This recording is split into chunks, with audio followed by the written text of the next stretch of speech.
The autumn wind sweeps through the streets of New York City on this November morning in 1895, carrying with it the whispers of something extraordinary, something that will echo through history long after this day has faded into memory. Picture a bedroom in one of the grandest mansions on Fifth Avenue, where morning light filters through curtains of imported silk, illuminating a scene that should be filled with joy, but instead holds only tears.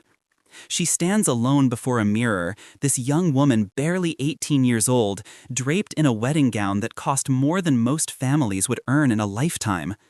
The dress is a masterpiece of silk and lace, hand-stitched by the finest dressmakers in Paris, adorned with pearls that once belonged to European royalty. Her undergarments are trimmed with real Brussels lace, her stockings shimmer like moonlight on water, and tucked beneath her gown are diamond-encrusted garters worth a small fortune.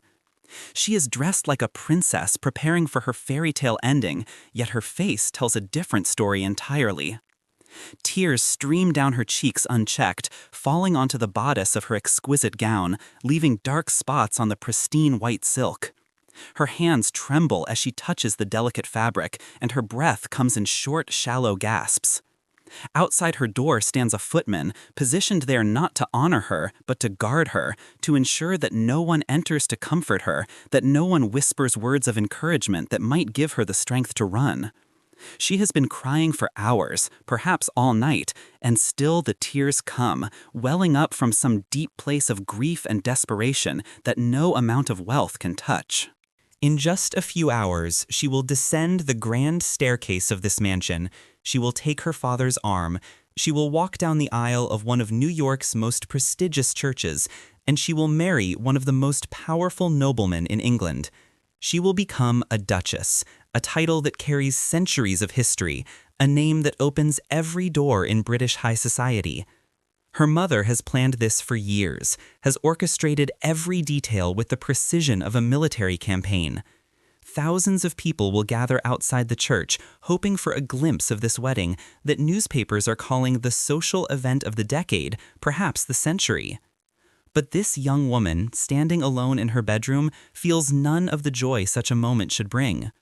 In her own words, written in her diary that morning, she feels cold and numb, like an automaton being wound up to perform its designated function. She is being prepared like a valuable object for display, polished and perfected and presented for sale. Because that is what this is, though no one will say it aloud in such crude terms. This is a transaction, a business deal dressed up in orange blossoms and white lace. Her name is Consuelo Vanderbilt, and this morning, on what should be the happiest day of her life, she is being sold. Before we journey deeper into this moment, before we understand how an American girl from one of the wealthiest families in the world came to be locked in her bedroom weeping on her wedding day, I want to invite you to settle in, to let the tensions of your day drain away, to allow yourself to drift into this story the way one drifts into sleep. Dim your lights if you have not already, find a comfortable position, let your breathing slow and deepen.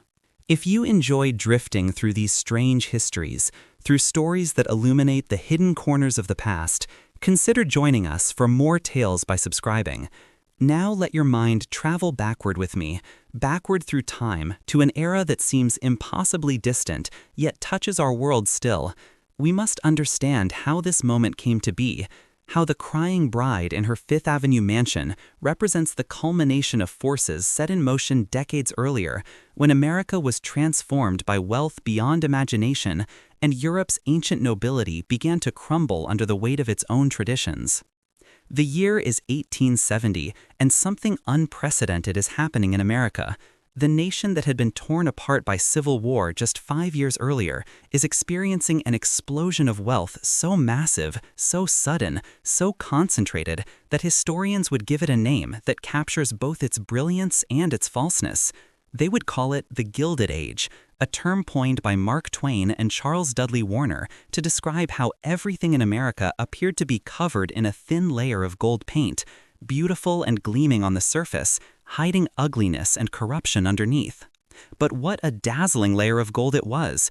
What an intoxicating shine it cast over everything it touched! Think of the names that echo through American history from this era, names that still carry weight and power more than a century later. Vanderbilt, a name that had belonged to a poor farmer's son named Cornelius, who built a shipping empire and then pivoted to railroads, who controlled transportation across America with an iron fist and accumulated wealth that would make him one of the richest men in human history.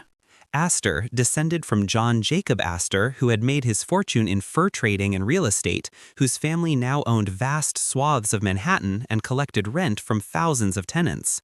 Rockefeller, the name of John D. Rockefeller, who had created Standard Oil and controlled 90% of America's oil refining, who was so wealthy that economists struggled to calculate his actual worth. Morgan, the name of J.P. Morgan, who commanded banking and finance like a general commands armies, who could stabilize or destabilize markets with a word, who held the power to rescue or destroy businesses at will. Carnegie, the Scottish immigrant Andrew Carnegie, who had built a steel empire that produced more steel than all of Britain, who owned mines and factories and railroads and mills. These men were called robber barons by their critics, who saw how they had bent laws and broken competitors and exploited workers to build their empires. They preferred to call themselves captains of industry, men who had driven progress and innovation, who had built the modern America with their vision and will. Whatever you called them, there was no denying they had accumulated wealth on a scale that defied comprehension. Fortunes worth hundreds of millions of dollars in an era when a skilled worker might earn $500 a year.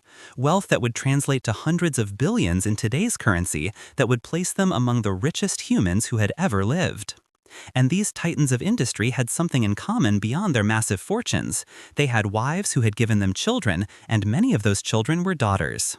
Beautiful daughters raised in palatial homes, educated by private tutors and European governesses, taught to speak flawless French and Italian and German, trained to play piano and paint watercolors and embroider, dressed in gowns imported from Paris, adorned with jewelry that belonged in museum collections. These young women wanted for nothing in material terms. They lived in marble mansions with gold fixtures and crystal chandeliers. They traveled in private railroad cars. They summered in Newport or the Berkshires. They spent winters in Palm Beach or traveling through Europe. By every conceivable measure, these girls had everything. They had beauty and youth and accomplishment and more money than they could spend in 10 lifetimes. They should have been the most sought-after young women in America, the prizes every ambitious young man would compete to win. And yet, for all their wealth and beauty and refinement, they lacked one thing. One crucial and painful thing that all the money in the world could not buy. They were not accepted. How could this be, you might wonder? How could the daughters of the richest men in America, girls who could afford anything, who lived in homes more luxurious than palaces, who wore jewels that had once adorned empresses, how could such girls not be accepted in their own society? The answer reveals something profound about the nature of class and status, about the difference between having wealth and having prestige, about the invisible but very real walls that separated old money from new money in 19th century America.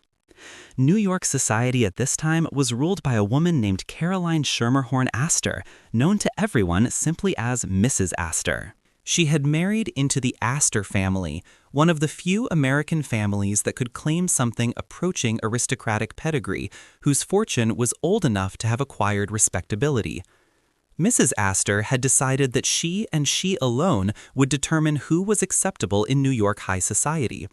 She had a ballroom in her Fifth Avenue mansion that could hold exactly 400 people when arranged for a ball, and she kept a list, literally called the 400, of who was worthy to attend her events. The criteria for making this list were Byzantine and arbitrary and absolutely rigid. Your family had to have been wealthy for at least 2 generations, preferably 3. Your money had to come from respectable sources, meaning inherited land or investments, not from anything as vulgar as actually working for it. Your family name had to be recognized, your pedigree had to be traceable, your behavior had to conform to very specific standards of propriety and refinement. And perhaps most importantly, you needed Mrs. Astor's approval, which she dispensed or withheld based on her own inscrutable judgments. Here was the brutal reality that the daughters of America's industrial titans faced. If your father had actually worked for his money, if he had dirtied his hands in business, if he had built something rather than inherited it, if his fortune was new rather than old, then you did not make the list. It did not matter that your father controlled more wealth than everyone in Mrs. Astor's ballroom combined. It did not matter that you had been educated by the finest tutors, that you spoke 4 languages fluently, that you could play Chopin without sheet music, that you wore gowns that cost more than most people earned in a year. If your grandfather had not been on Mrs. Astor's list, then neither were you. Can you imagine the peculiar torture of this situation? Picture yourself as one of these young women, standing in your family's mansion with its ballroom every bit as grand as Mrs. Astor's, wearing a gown from the House of Worth in Paris, holding an invitation to some lesser party, while knowing that the truly important ball, the one where everyone who matters will be present, the one where marriages are arranged and social bonds are formed, that ball is happening without you. You can buy anything except the one thing you want, which is acceptance, belonging, the feeling that you are not an outsider in your own city. The mothers of these girls felt the rejection even more keenly than their daughters. Women like Alva Vanderbilt, wife of William Kissam Vanderbilt and mother to Consuelo, were fierce and ambitious and determined. They had not married into wealth and climbed the social ladder only to watch their daughters be dismissed as nouveau riche, as new money upstarts unworthy of mixing with proper society. They had tasted the bitterness of exclusion, and they burned with the desire to see their daughters achieve what they themselves had been denied. So these ambitious mothers looked around for solutions, and their gaze traveled across the Atlantic Ocean to England, where they saw something that gave them ideas, dangerous and calculated ideas that would change the lives of thousands of people. In England, there existed an aristocratic that was drowning in prestige but gasping for cash. There were dukes living in castles where the roofs leaked and the walls crumbled. There were earls who could not afford to heat their ancestral homes. There were viscounts watching their farmlands fail and their rental income evaporate. The British aristocracy was slowly collapsing under the weight of its own traditions, starved of the money needed to maintain the lifestyle they had enjoyed for centuries. But what these struggling British nobles possessed in abundance was exactly what the American industrial families desperately wanted. They had ancient names that appeared in history books, noble titles that granted automatic respect and deference, acceptance at the highest levels of society, presentation at court before the Queen herself, proximity to royalty, entrance to a world so exclusive that no amount of money alone could buy a way in. They had everything the American girls wanted except money. And the American families had money beyond measure but lacked the prestige and acceptance they craved. Somewhere in the minds of ambitious mothers and desperate aristocrats, an idea took shape. It was brilliant in its simplicity and coldly calculated in its execution. What if they made a deal? What if they traded the thing they had in excess for the thing they lacked? Your title for our cash, your prestige for our millions, your duke for our daughter, your ancestral name for our newly made fortune. It was a transaction as old as civilization itself, the marriage of convenience elevated to an international scale. And thus were born the dollar princesses, a phenomenon that would span more than 40 years and reshape both American and British society in ways no one fully anticipated. Between 1870 and 1914, something extraordinary occurred, something that transcended individual marriages and became a mass movement of wealth and ambition across the ocean. According to a book published in 1915 called Titled Americans, at least 454 wealthy American women married into European aristocracy during these decades. 454 documented marriages, though the real number was certainly higher when you account for smaller fortunes and less prominent titles. This was not a handful of isolated cases. This was a phenomenon, a trend, a wholesale migration of American money into European nobility. Of these hundreds of marriages, 102 were specifically to British aristocrats, to dukes and earls and viscounts and barons. These women brought with them dowries estimated at over $220 million in the currency of the time. When you adjust for inflation and calculate what that wealth would mean in today's economy, you are looking at over $4 billion transferred from American bank accounts to English estates. $4 billion, one of the largest peacetime transfers of wealth in history, all wrapped in white wedding gowns and veils and presented as romance. The British had a phrase for what was happening. They said, with a mixture of admiration and resentment, that American heiresses had married more than a third of the House of Lords. Imagine walking into the British Parliament, into that august body that had governed an empire for centuries, and realizing that over 30% of the lords sitting in those chambers had American wives, and more importantly, that American money was keeping their estates afloat, that without those Yankee dollars, their ancestral homes would be crumbling into ruin. It was a quiet invasion, a conquest achieved not through war, but through marriage contracts. But this is the moment where we must pause and look beneath the surface of this arrangement, where we must see past the glittering statistics and remember that each of those 454 marriages represented a real human being, a young woman whose life was being negotiated like a business contract.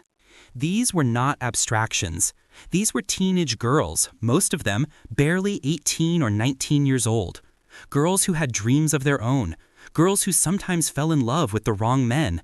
Men who lacked titles or wealth. Girls who wanted to choose their own paths, but found themselves swept along by forces far more powerful than their individual desires.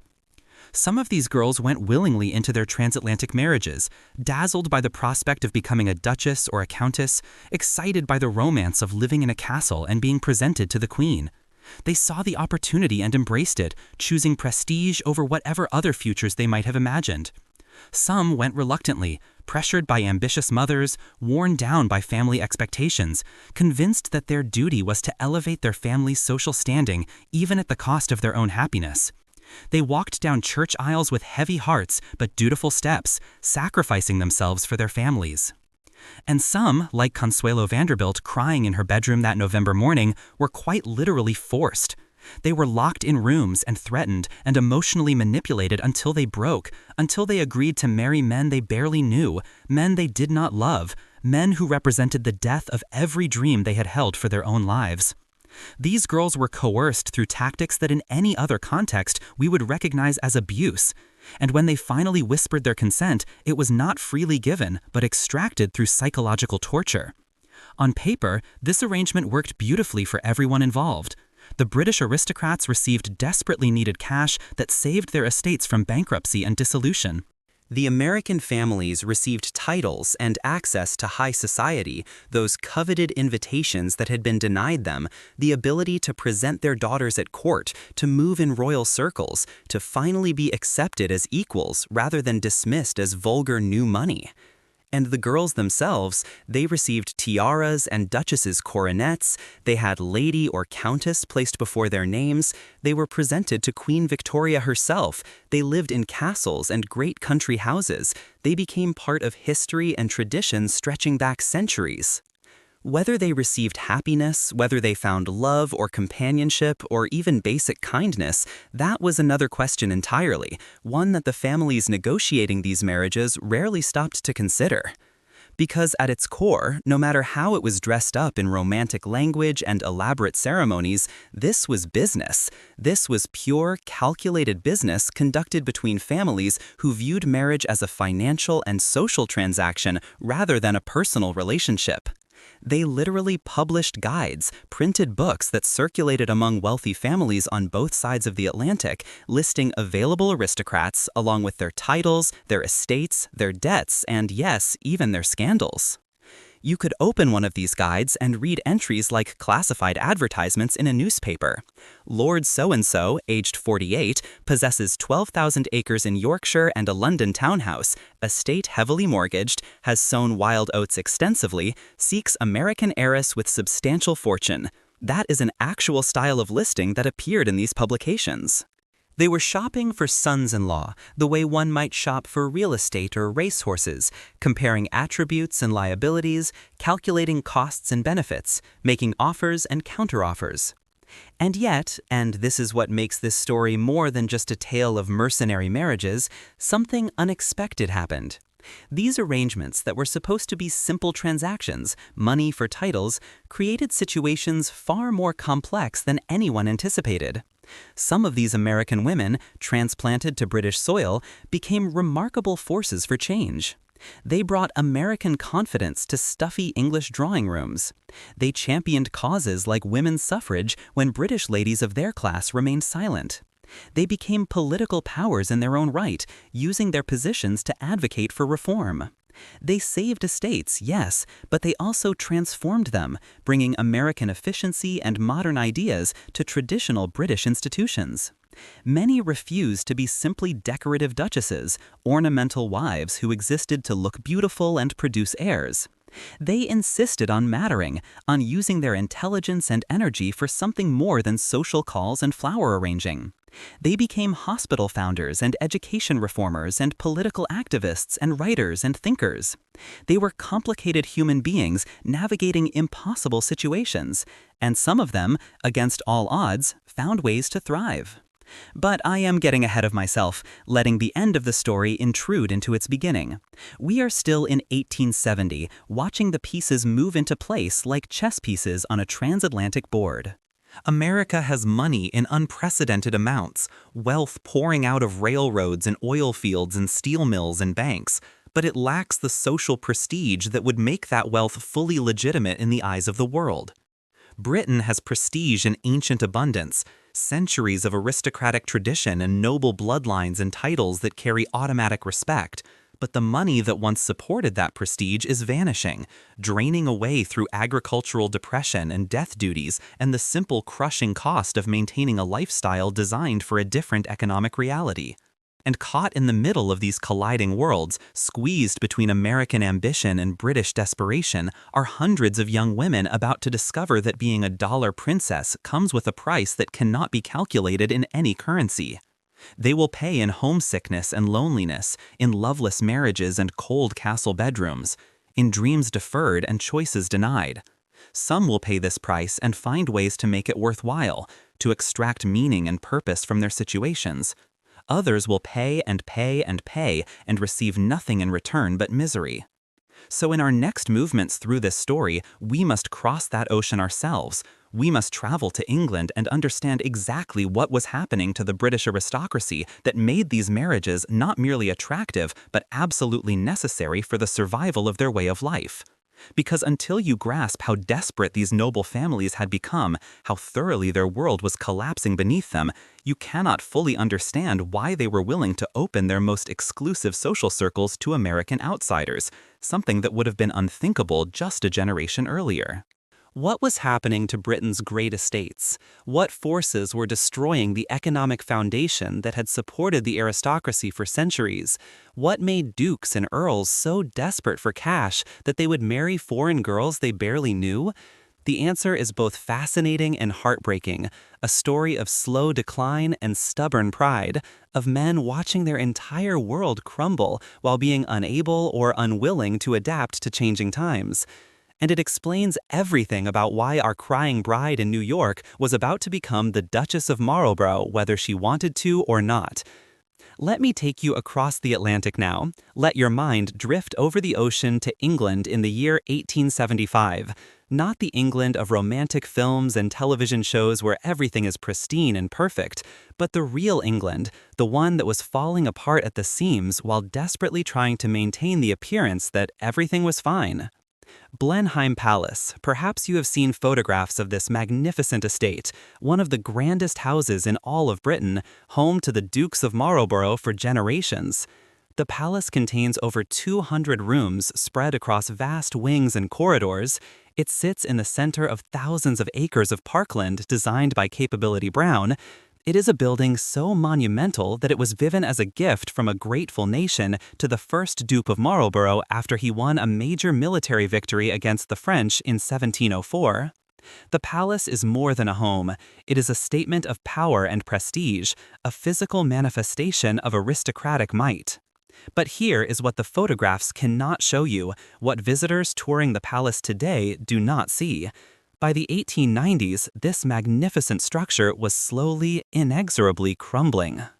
The roof leaked in 47 separate places. Yes, someone actually counted them. 47 spots where rain dripped into one of England's most prestigious homes, where water stained the ceilings and walls and ruined furniture and paintings. The heating system was medieval in the most literal sense, unchanged for centuries, consisting primarily of fireplaces that heated only the immediate area around them, while the rest of the enormous rooms remained bitterly cold. There was no hot running water anywhere in the palace. Think about that for a moment. Truly consider what it meant. If you wanted to take a bath in Blenheim Palace, servants had to carry jugs of hot water from the kitchens and the basement up multiple flights of stairs, trip after trip after trip, 5 or 6 or 7 journeys to fill a hip bath, and by the time you climbed into the water, half of it had already cooled to lukewarm. This was not modern luxury despite the palatial surroundings. This was living in conditions that wealthy Americans would have considered primitive and unacceptable. And Blenheim was not unique, not an isolated case of one family falling on hard times. This was happening everywhere across Britain, at estate after estate, castle after castle. The British aristocracy was going broke, and I do not mean that they were merely economizing, cutting back on champagne and caviar. I mean they were genuinely, terrifyingly watching their entire world collapse, seeing the economic foundation that had supported their lifestyle for centuries crumble into dust. To understand why this was happening, to grasp the full scope of the crisis facing British nobility, you need to understand how money had worked for these families for hundreds of years. British aristocrats did not work. Let me say that again with emphasis, because it is crucial to everything that follows. They did not work. This was not because they were lazy or incompetent, though some certainly were. It was because working, engaging in trade or commerce, or any activity that involved earning money through labor was considered utterly beneath them, completely incompatible with their status as gentlemen. An aristocrat could serve in Parliament, that was acceptable because it was seen as public service rather than work. He could be an officer in the army, that was honorable because it involved defending the nation. He might, if he was religiously inclined, take a position as a clergyman in the Church of England, preferably in a comfortable rural parish. But running a business, taking a job, doing anything that resembled actual work for money, that would be social suicide. It would mean you had fallen so far that you were no longer truly a gentleman, that you had forfeited your position in the aristocracy. So, how did these men and their families live? The answer was land, agricultural land, vast estates where tenant farmers grew crops and paid rent. For centuries, this system had worked beautifully, had sustained the aristocracy through generations. The aristocrats owned thousands of acres, farmers rented plots of land and worked them, growing wheat and barley and raising livestock, and the rent money flowed steadily upward to the landowners. It was a feudal arrangement that had survived long past the feudal age, and it had made the British aristocracy wealthy beyond measure. Until suddenly, catastrophically, it stopped working. Starting in the mid-1870s, something happened that the British aristocracy had never anticipated and could not prevent. American farmers began cultivating the Great Plains, those vast prairies of the Midwest that had recently been taken from Native Americans, and these prairies proved to be the most productive wheat-growing region the world had ever seen. The soil was rich, the land was flat and easy to work, and the scale was enormous, thousands upon thousands of acres producing wheat in quantities that dwarfed British farms. And here is what made this development truly catastrophic for British agriculture. New technology made it cheap to ship all that American wheat across the Atlantic Ocean. Steamships had replaced sailing vessels, cutting journey times and costs dramatically. Refrigerated cargo holds meant that food could survive long voyages. By 1880, American prairie wheat was flooding into British markets, arriving by the shipload, and it was selling at prices that British farmers simply could not compete with. The numbers tell a devastating story if you know how to read them. In 1867, wheat in Britain sold for 56 shillings per quarter, a measure of volume. By 1894, just 27 years later, it had crashed to 22 shillings and 10 pence. That is not a dip in prices, not a temporary adjustment. That is a complete collapse, the lowest wheat prices Britain had seen in 150 years. And wheat was not the only crop affected. Barley and oats followed similar trajectories, all agricultural commodities plummeting in value as cheap imports flooded the market. Now think about what this meant if you were a duke or an earl whose income came entirely from tenant farmers renting your land to grow wheat. The farmers cannot sell their wheat for enough money to cover their costs. They cannot pay their rent to you. They go bankrupt and abandon the land, leaving it empty and generating no income at all. You are a duke with an ancient title, a castle, thousands of acres of land, portraits of your ancestors going back centuries, and suddenly you have no money coming in. The wealth that had sustained your family for generations has simply evaporated. Between 1871 and 1900, the amount of land in Britain used for growing cereals dropped by 22%. More than 1/5 of British farmland that had been productive for centuries was abandoned or converted to other uses because grain farming was no longer economically viable. Meanwhile, over 90,000 agricultural laborers left farming entirely during this period, moving to cities to look for work in factories, depopulating the countryside, and further undermining the rural economy that had sustained the aristocratic.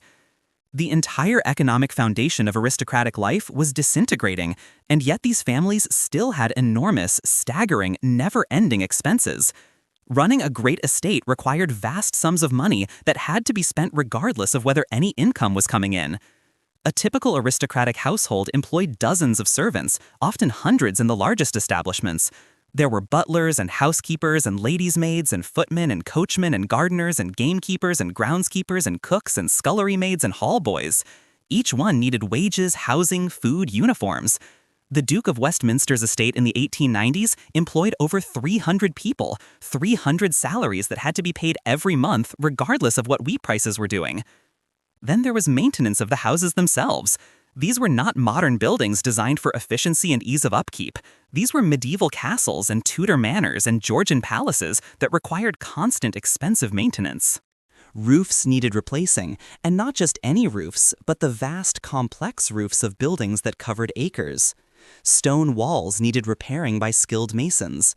The heating systems that did exist, primitive as they were inefficient and costly to run, burning through tons of coal just to keep a few rooms barely warm. Many aristocrats simply closed off entire wings of their homes because they could not afford to maintain them, letting rooms that had been lived in for centuries fall into disrepair.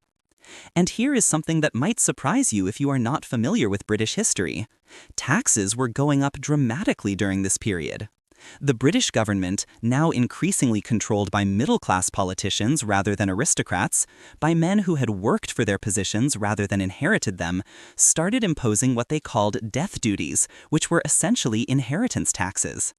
In 1894, the government introduced estate duty, a tax that had to be paid every time an aristocrat died and his heir inherited. The heir had to pay a significant percentage of the estate's total value to the government in cash immediately upon inheriting. For families whose wealth existed entirely in land and buildings rather than liquid assets, this was absolutely devastating. Picture this scenario, which actually happened to multiple noble families during this period. The old duke dies at age 75. His son, who is now himself 50 years old, inherits the title, the estate, the castle, the thousands of acres, the priceless art collection, the furniture and heirlooms accumulated over centuries. On paper, he is incredibly wealthy, worth millions. But he has to pay estate duty in cash immediately, perhaps £50,000 or £100,000, and there is no cash. The wheat is not selling. The tenant farmers are not paying rent or have abandoned the land entirely. The estate generates no income. To raise the money to pay the death duties, the new duke has to start selling things. He sells paintings that have hung in the family gallery for 200 years. He sells furniture, books, jewelry, whatever he can find that has value. If that is not enough, he sells land, breaking up the estate that has been intact for centuries, watching his family's heritage literally be parceled out and sold piece by piece.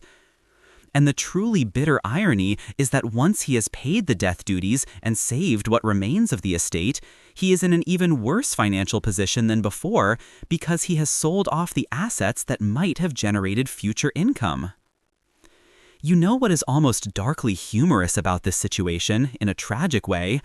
The British aristocracy had spent centuries, generations upon generations, building an elaborate culture around the idea that work was beneath them, that true gentlemen did not soil their hands with commerce or trade. Leisure was the mark of nobility, the visible proof that you were superior to common people who had to work for their living. An aristocrat in the 1880s literally could not take a job, could not open a business, could not do anything that resembled working for money without losing his entire social standing. He would be mocked, excluded from society, treated as if he had betrayed his class and forfeited his position in it.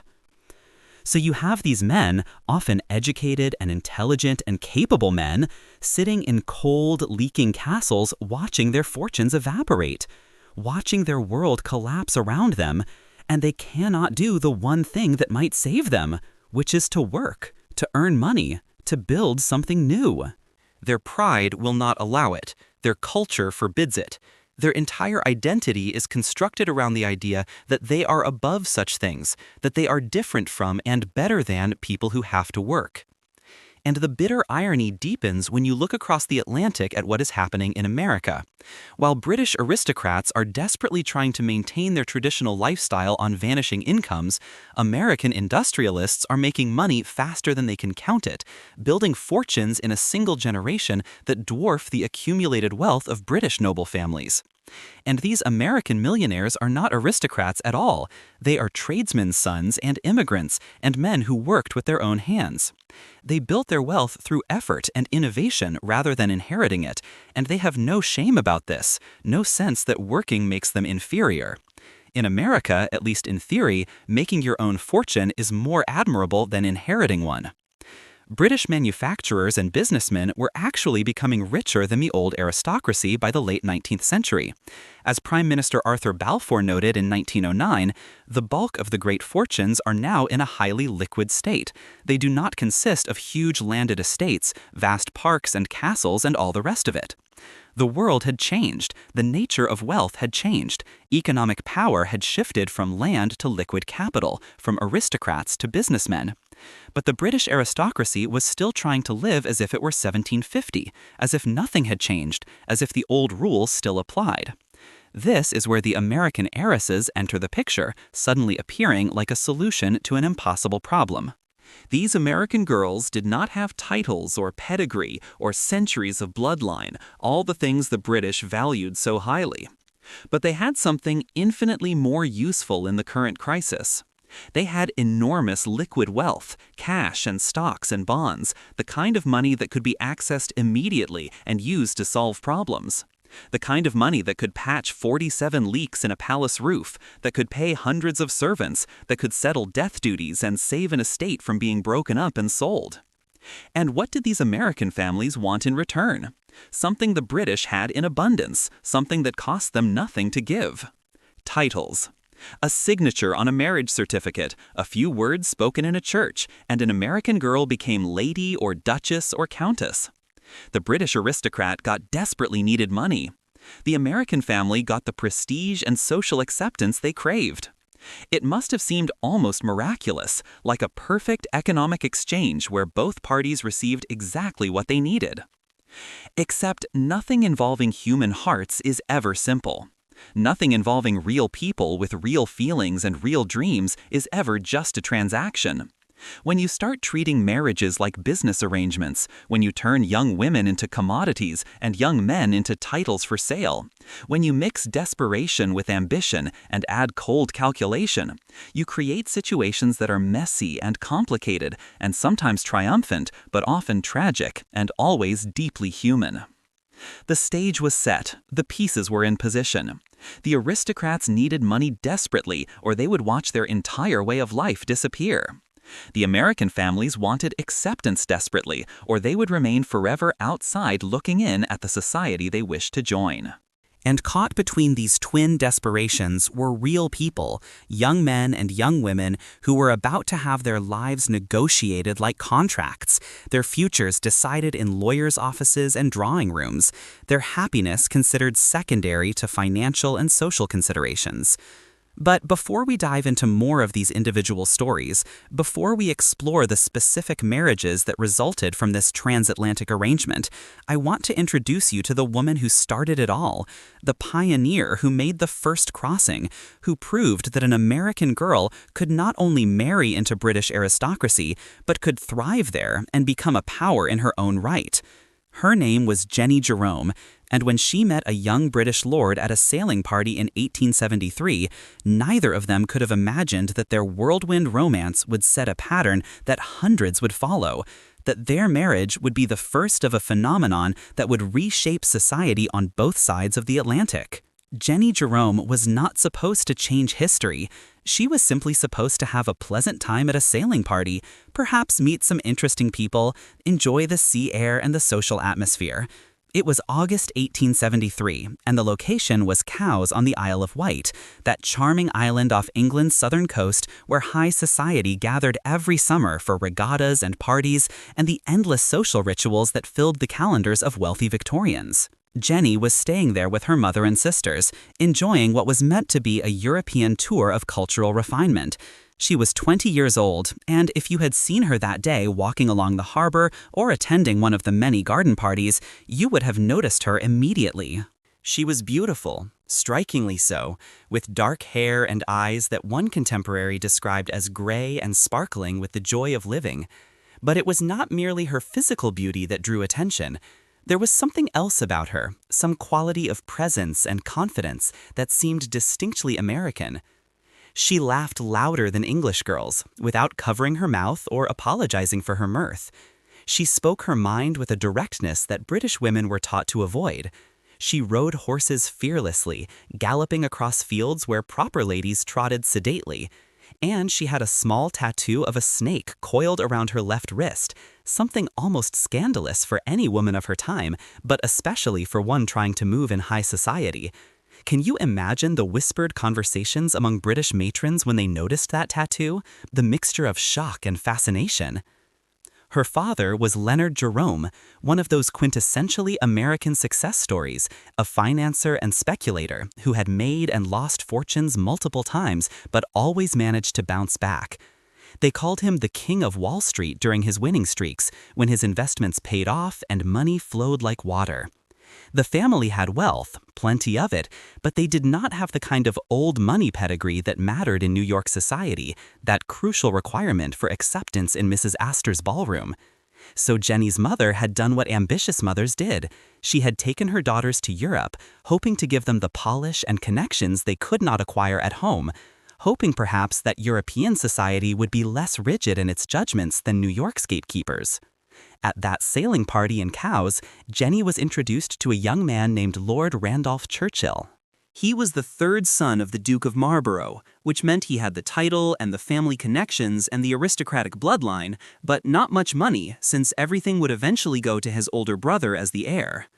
Lord Randolph was 24 years old, intelligent and ambitious, already beginning to dabble in politics with dreams of making his mark in Parliament. And the moment he saw Jennie Jerome, something happened that neither of them had planned for or anticipated. Now I want you to understand how absolutely unusual and almost unprecedented what happened next truly was. This was not the slow, careful courtship that British society expected and required. This was not months of chaperoned meetings and carefully orchestrated encounters and gradually deepening acquaintance. They knew each other for 3 days. 3 days from their first introduction to Lord Randolph's proposal of marriage. 3 days to decide to spend the rest of their lives together, to commit to a union that in their era was essentially permanent, since divorce was nearly impossible and socially ruinous. Think about that for a moment. 3 days. Have you ever made a major life decision in 3 days? Chosen a career, decided where to live, committed to any path that would shape your entire future?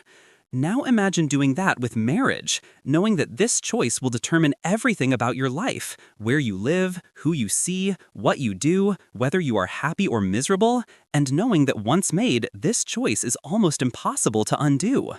But Lord Randolph was utterly smitten, completely entranced by this American girl who was unlike anyone he had ever met.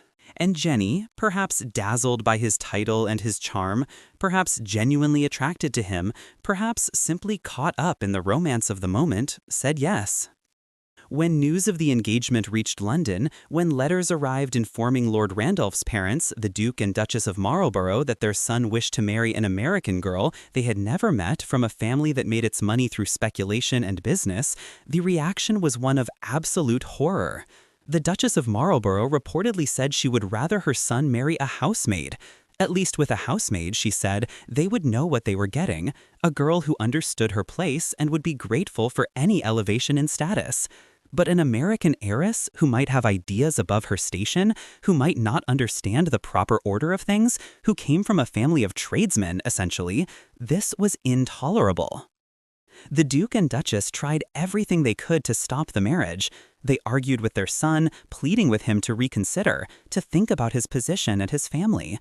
They insisted he wait, that he give it more time, that he not rush into a decision based on 3 days of infatuation. They pointed out all the problems, the differences in background and culture, the fact that the Jeromes were not really acceptable in the best circles, the likelihood that Randolph was simply dazzled by a pretty face and would regret this impulsive choice for the rest of his life. The engagement dragged on for months while both sets of parents negotiated like diplomats, hammering out a treaty to end a war. And then Leonard Jerome put a number on the table. He offered $50,000 as Jennie's dowry, to be paid in annual installments that would provide income for the young couple. In today's currency, accounting for over a century of inflation and changing economic conditions, that dowry would be worth approximately $4 million. Suddenly, the Churchill family's objections became much quieter. Suddenly, the problems that had seemed insurmountable began to look manageable. Suddenly, marrying an American did not seem quite so terrible after all. You can almost see both families doing the calculations in their heads, weighing costs against benefits. For the Jeromes, they were buying their daughter entrance into one of England's most prestigious families, a connection to nobility that was just one step below royalty itself. They were purchasing the title of Lady Randolph Churchill for Jennie, ensuring that she would move in the highest circles of British society, that she would be presented at court, that she would have the acceptance that had been denied her in New York. The $4 million was a high price, but for what they were getting, for the transformation of their daughter's social position, it was worth it. For the Churchills, this was an infusion of desperately needed cash. The family was already feeling the financial pressures we discussed earlier. The agricultural depression was beginning to bite. Blenheim Palace required constant expensive maintenance. $4 million could solve a great many problems, could repair roofs and pay servants and maintain the lifestyle appropriate to a ducal family. And all they had to give in return was acceptance of an American daughter-in-law, a signature on a marriage certificate, a title that cost them nothing, since Randolph was the third son and would likely never become Duke anyway. But here is what makes Jennie and Randolph's story different from many of the dollar princess marriages that would follow them. Unlike Consuelo Vanderbilt locked in her room weeping, unlike so many girls who were coerced into marriages they did not want, Jennie and Randolph actually chose each other. That 3-day whirlwind was built on genuine attraction and chemistry and mutual fascination. They were not being forced together by calculating parents who cared only about money and titles. They wanted to marry each other, and the eventual agreement of their families simply allowed them to do what they would have done anyway. They married in April 1874 at the British Embassy in Paris, a civil ceremony followed by a religious blessing. Jennie wore a dress she had designed herself, showing even then her independent spirit and creative instincts. And 7 months later, you can do the math there and understand that Jennie was pregnant when she married, she gave birth to a son. They named him Winston Leonard Spencer Churchill. Yes, that Winston Churchill. Winston Churchill, the statesman and war leader, the man who would rally Britain during its darkest hour in World War II, the man whose speeches would inspire a nation to resist Nazi Germany, the man who would become arguably the most important British leader of the 20th century. He was the son of the first dollar princess. But let us talk about what Jennie's life actually looked like in the years that followed, because it was not a fairy tale despite the happy beginning. For a while, things were genuinely good. Lord Randolph's political career took off spectacularly.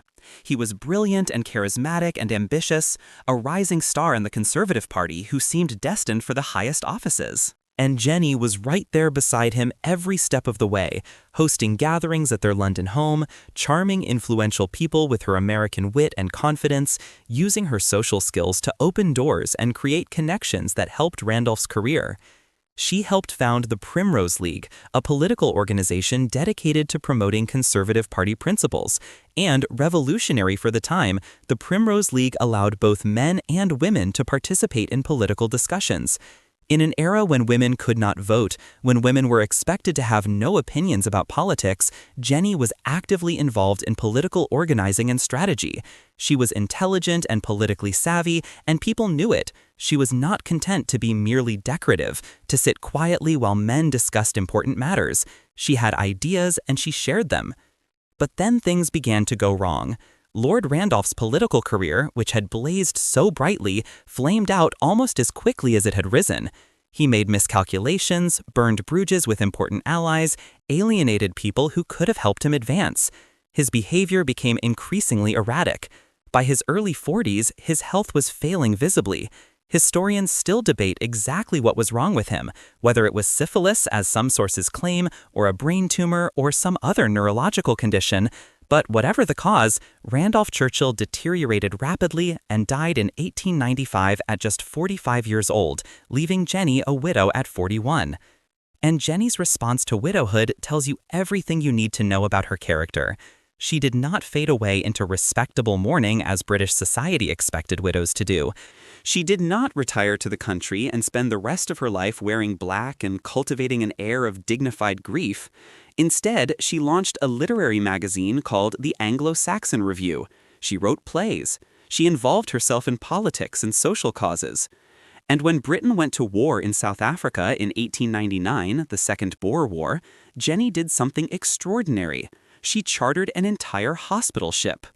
Not just donated money to medical efforts, though that would have been generous enough. She personally chartered the SS Maine, equipped it as a floating hospital, staffed it with doctors and nurses, and sailed with it to South Africa to personally oversee medical care for wounded soldiers.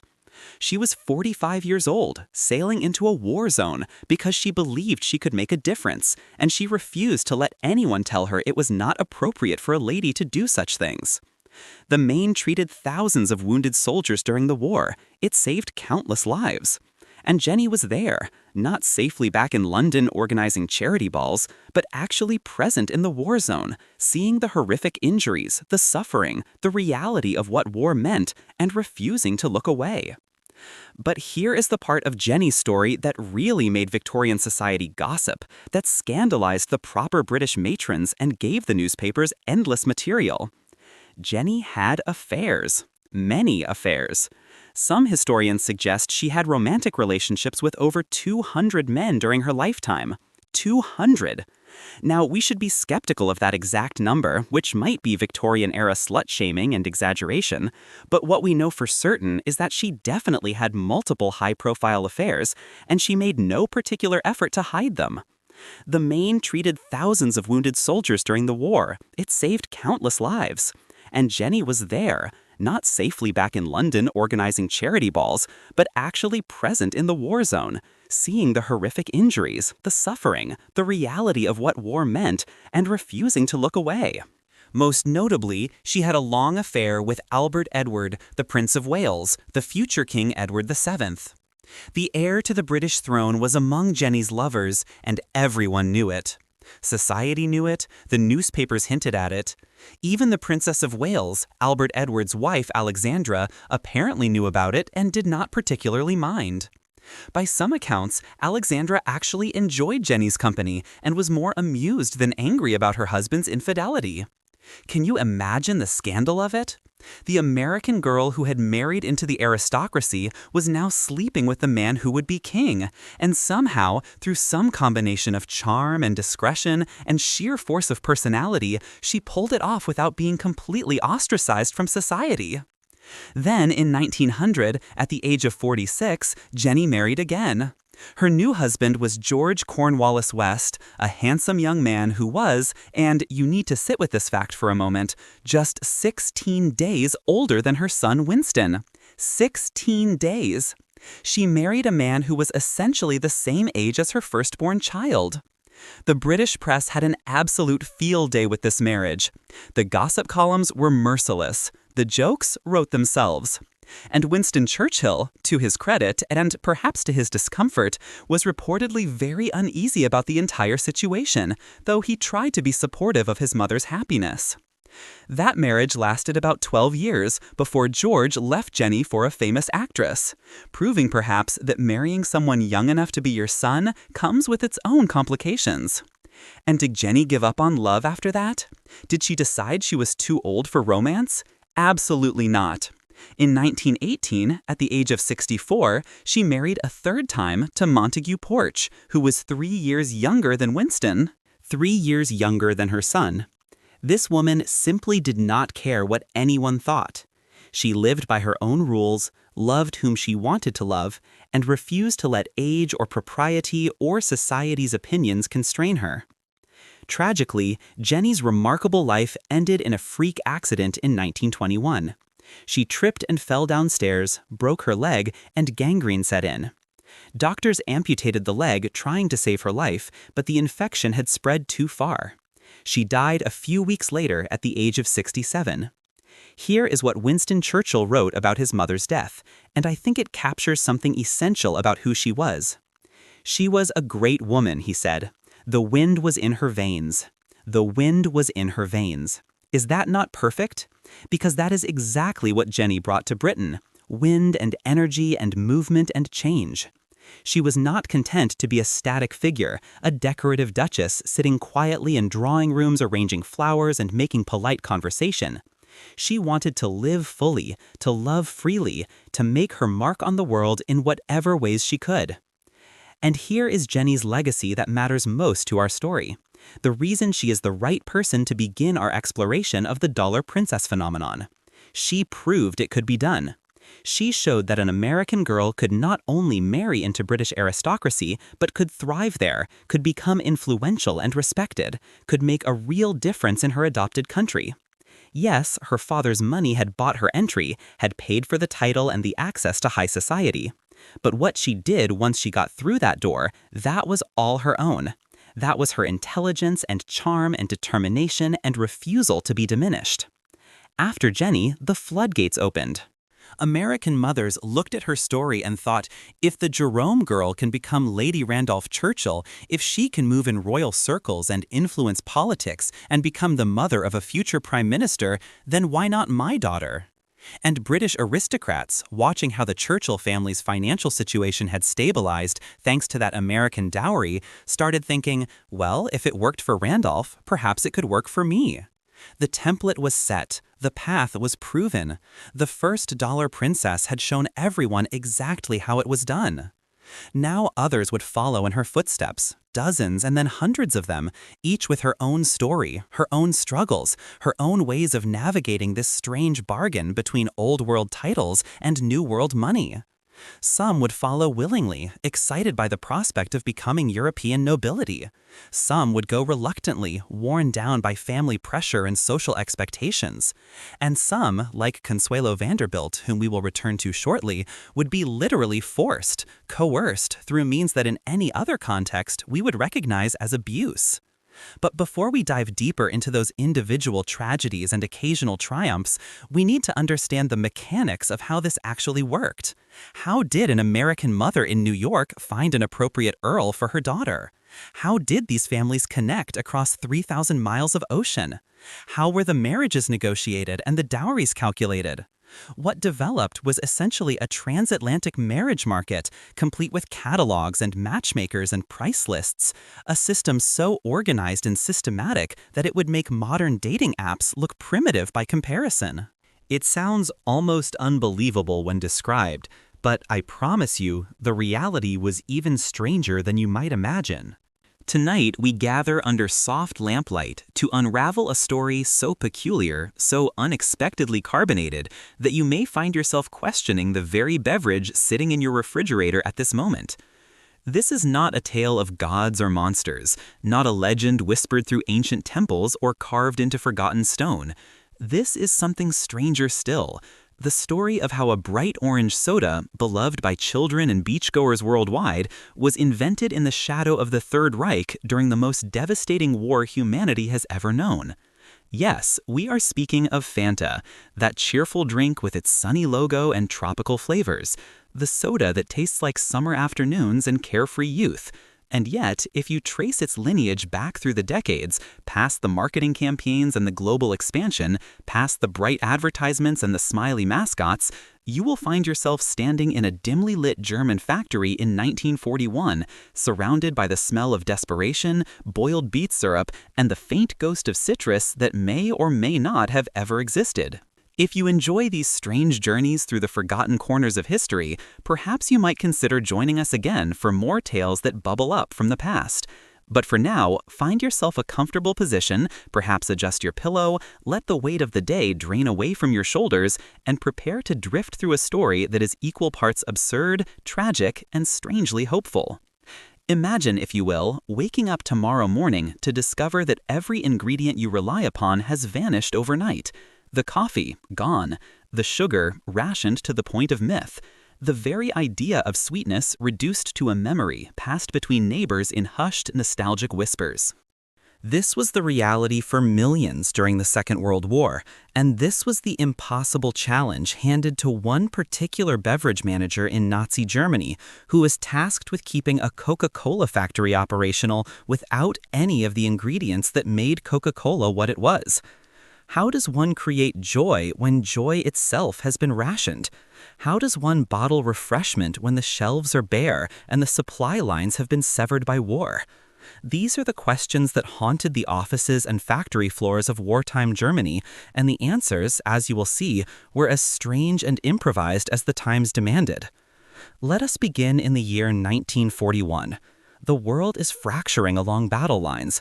Nations that once traded freely now eye each other across trenches and through the crosshairs of artillery. Germany, under the grip of the Nazi regime, has cut itself off from much of the world, and the world, in turn, has cut itself off from Germany. Trade routes that once carried exotic goods, sugar from distant plantations, coffee from tropical mountains, cola syrup from Atlanta, Georgia, all of these have been severed. The Atlantic Ocean, once a highway of commerce, has become a graveyard of ships and a barrier of silence. In this climate of isolation and scarcity, you are a manager, not a general, not a politician, but a beverage manager. Your office is cold, drafty, and smells faintly of burnt cabbage from the street below.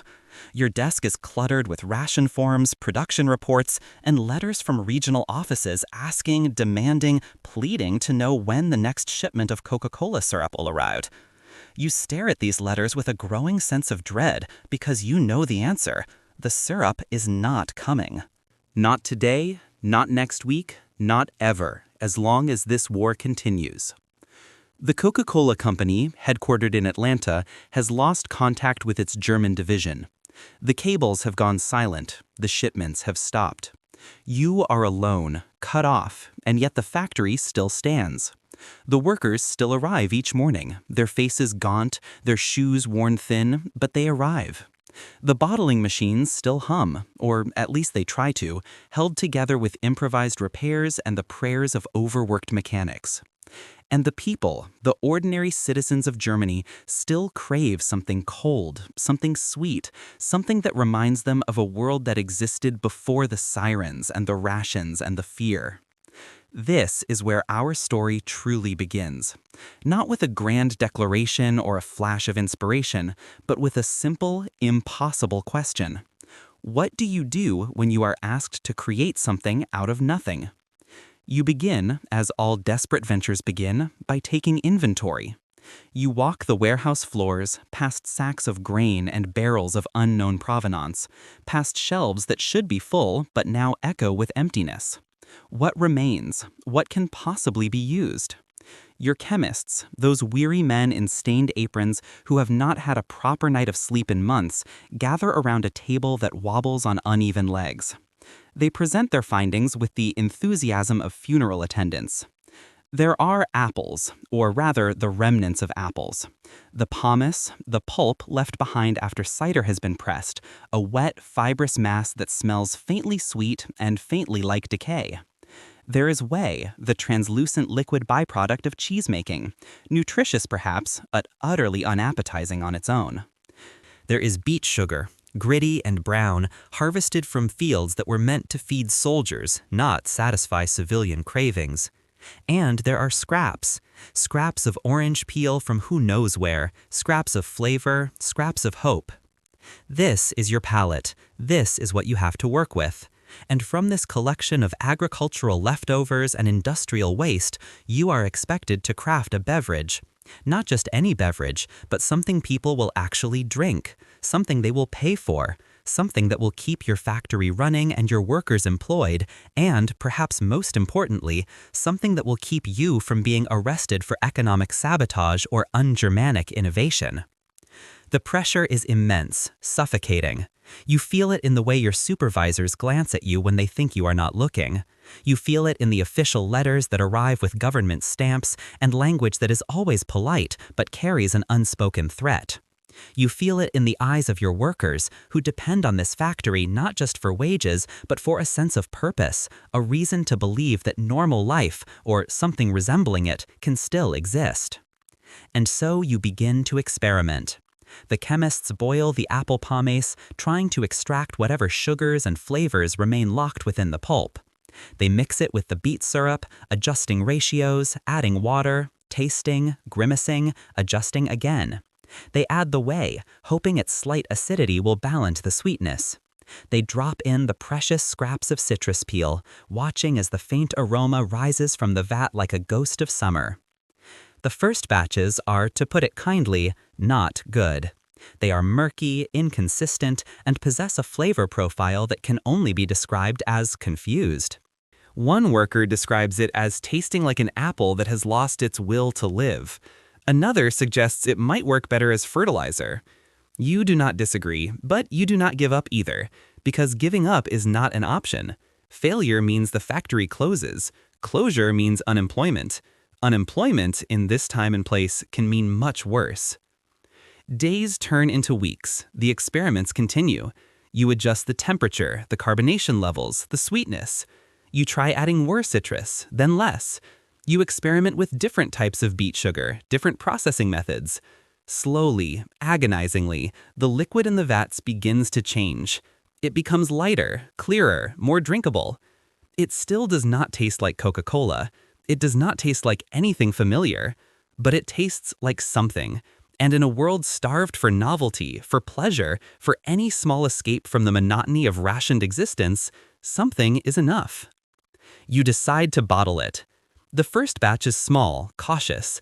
You fill the glass bottles, cap them with the precious metal caps that have become worth their weight in gold, and send them out into the world. You do not know what to expect. Rejection, perhaps. Indifference. Maybe even anger that you dare to offer this pale imitation of real soda. But the response surprises you. People buy it. Not just out of desperation, though that is certainly part of it, but because it offers something they have been missing. It is cold, it is sweet, it fizzes on the tongue. And for a few brief moments, it allows them to forget. Forget the war, forget the rations, forget the fear that hangs over every day like a low, dark cloud. They drink your strange new beverage, and they smile. Some even ask for more. Word begins to spread. Not through advertisements, which are impossible, but through whispers, through ration lines, through the informal networks that connect neighbors and coworkers. The new drink from the Coca-Cola factory, the one with the odd name, the one that tastes vaguely like fruit and possibility. People begin calling it by the name you have given it, a name chosen almost at random during a meeting when exhaustion and desperation had stripped away all pretense. Fanta, short for fantasy. Short for the idea that even in the midst of collapse, the human imagination can still conjure something new, something hopeful, something that bubbles. As production ramps up, you begin to understand that you have created more than just a beverage. You have created a symbol. Not of the regime, though they will try to claim it. Not of victory or nationalism, though those associations will be forced upon it. No, You have created a symbol of survival, of the stubborn human refusal to give up, even when every rational instinct screams that the situation is hopeless. You have turned scraps into soda, despair into carbonation, and in doing so, you have given people a small, fizzy reason to keep going. But this is only the beginning of the story, because Fanta, this accidental invention born from blockade and necessity, will go on a journey far stranger than its origins. It will survive the war. It will be claimed by victors and repackaged by marketers. It will travel across oceans and continents, transforming from a desperate wartime substitute into a global brand worth billions. And through it all, its strange, uncomfortable origins will be quietly, carefully forgotten, buried beneath layers of bright packaging and cheerful slogans. Let us continue our journey now, deeper into the machinery of wartime production, into the minds of the men and women who kept this strange enterprise running, into the moral complexities and absurd contradictions of creating joy under dictatorship. Settle deeper into your blankets, let your breathing slow, and drift with us through the rest of this peculiar, carbonated history. The man at the center of this story, the one who made it all possible, was named Max Keith. If you were to meet Max, you would not immediately think of him as a visionary or a rebel. He was, by all appearances, the very embodiment of middle management. Precise, methodical, a man who found comfort in spreadsheets and filing systems. His suits were always pressed, his handwriting was small and neat. He arrived at the factory each morning at precisely the same time, walking the same route, nodding politely to the same guards and gatekeepers. But beneath this unremarkable exterior was a mind of extraordinary flexibility. Max understood something fundamental about survival in bureaucratic systems. He understood that the key was not to be brilliant or bold, but to be indispensable and invisible. To keep the machinery running so smoothly that no one thought to question it. To produce results without drawing attention. To navigate the labyrinth of wartime regulations and party politics with the skill of a dancer moving through a crowded room, never bumping, never stumbling, always somehow finding a path forward. When the Coca-Cola syrup stopped arriving from America, Max did not panic. Panic was inefficient. Instead, he calculated. He made lists. He inventoried every resource available to him, no matter how unconventional. He held meetings with his chemists and engineers, asking them not what they needed, but what they could do with what they had. This shift in thinking, from ideal to possible, was what allowed Fanta to exist. Max also understood the political tightrope he was walking. Coca-Cola was an American company, and America was now the enemy. The Nazi regime was suspicious of foreign influences, foreign products, foreign ideas. Yet here was Max running a factory that bore the name of an American corporation, employing German workers, producing a product that was neither fully German nor fully American. It was a delicate position, fraught with danger. To protect himself and his workers, Max became a master of paperwork. He documented everything, every ingredient sourced, every bottle produced, every transaction made. He kept meticulous records, filed in triplicate, stamped with official seals. He made sure that if anyone ever questioned his loyalty or his operations, he could produce a mountain of evidence proving that everything he did was legal, necessary, and in service of the German economy. This obsessive documentation would later prove crucial, as it allowed the Coca-Cola Company to reclaim the German operation after the war and verify that Max had not betrayed the company or collaborated beyond what survival demanded.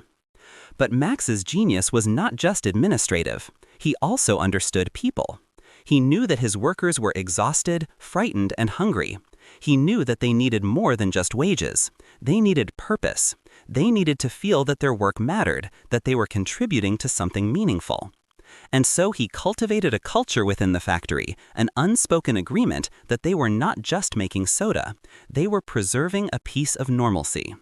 They were keeping alive the idea that life could be more than just survival. They were, in their own small way, resisting the grayness and brutality of the world outside. Max also made sure his workers were fed as much as he could manage. He traded finished bottles of Fanta for extra rations of bread and vegetables. He established informal networks with local farmers, exchanging soda for potatoes, apples, eggs. He turned the factory into a small ecosystem of barter and mutual support, and in doing so, he earned the loyalty of his employees. They worked long hours, often in dangerous conditions, under the constant threat of air raids and inspections. But they worked willingly because they trusted Max and because they believed in what they were doing. There is a story, perhaps apocryphal, but repeated often enough to carry its own truth, about the day Max was summoned to a meeting with a high-ranking party official. The official had questions about the factory, about the product, about Max's loyalties.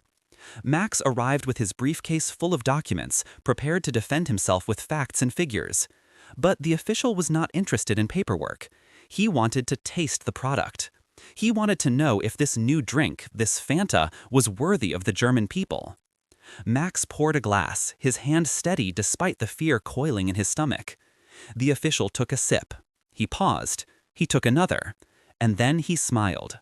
He declared the drink excellent, refreshing, a fine example of German innovation and resourcefulness. He ordered several cases for his own office and suggested that production be increased. Max nodded, thanked the official, and left the meeting with his heart still pounding, but his factory secure. This story, whether entirely true or embellished over time, captures something essential about Max Keith. He was not a hero in the traditional sense. He did not stand up and denounce the regime. He did not sabotage the war effort or hide refugees in his basement. What he did was survive. He kept his factory open, his workers employed, and his product flowing.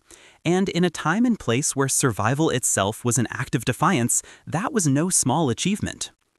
As the war dragged on, the challenges multiplied. Air raids became more frequent. The factory was damaged multiple times. Windows shattered, roofs punctured, machinery knocked out of alignment. Each time, Max and his team repaired the damage with whatever materials they could scavenge. Wooden planks replaced broken beams, tarps covered holes in the roof. The bottling line, once a marvel of modern engineering, became a patchwork of improvised fixes held together by wire, hope, and the stubborn refusal to admit defeat. Ingredients became even scarcer. The apple pomace that had been plentiful in the early days was now harder to find, as orchards were neglected or destroyed. Sugar rations tightened further. Even the whey, that humble byproduct of cheesemaking, became a precious commodity fought over by competing interests. Max adapted. He adjusted the recipe constantly, working with what he had on any given week. One batch might be slightly more apple-forward, another more beet-heavy. The flavor of Fanta became a moving target, a reflection of the chaos and scarcity of the times. But still, the bottles kept moving out of the factory. They found their way into stores, into canteens, into the hands of soldiers at the front and children in bombed-out neighborhoods. They crossed the country, carried by trucks that ran on fumes and determination, distributed through networks that operated half legally and half in shadow.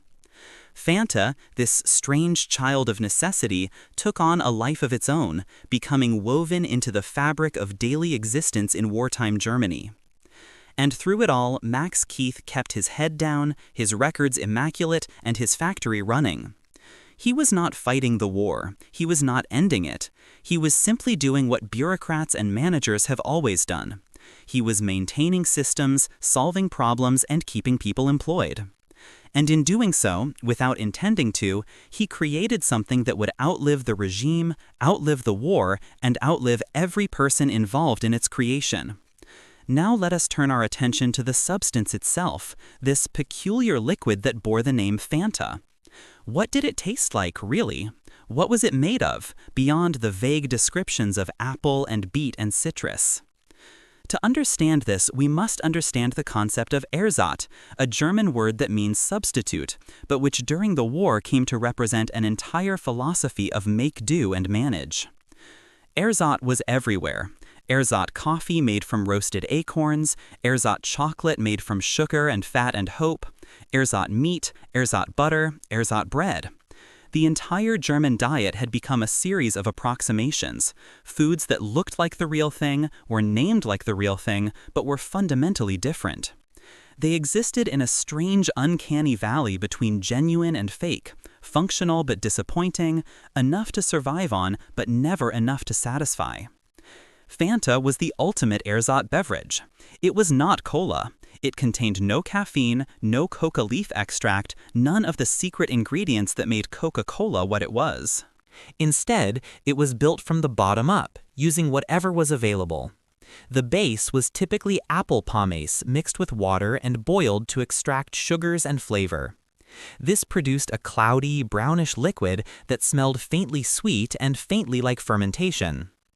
To this base, beet sugar was added, as much as could be spared, to increase sweetness and body. The beet sugar had its own flavor, earthy and slightly metallic, which had to be masked or at least balanced. Whey, that thin, watery byproduct of cheese, was added for acidity and to give the drink a slight tanginess that mimicked the phosphoric acid in real cola. But whey had its own challenges. Too much, and the drink would taste sour, almost spoiled. Too little, and it would be cloying, sticky sweet without any sharpness to cut through. The citrus element was the most elusive. Real oranges were essentially non-existent in wartime Germany.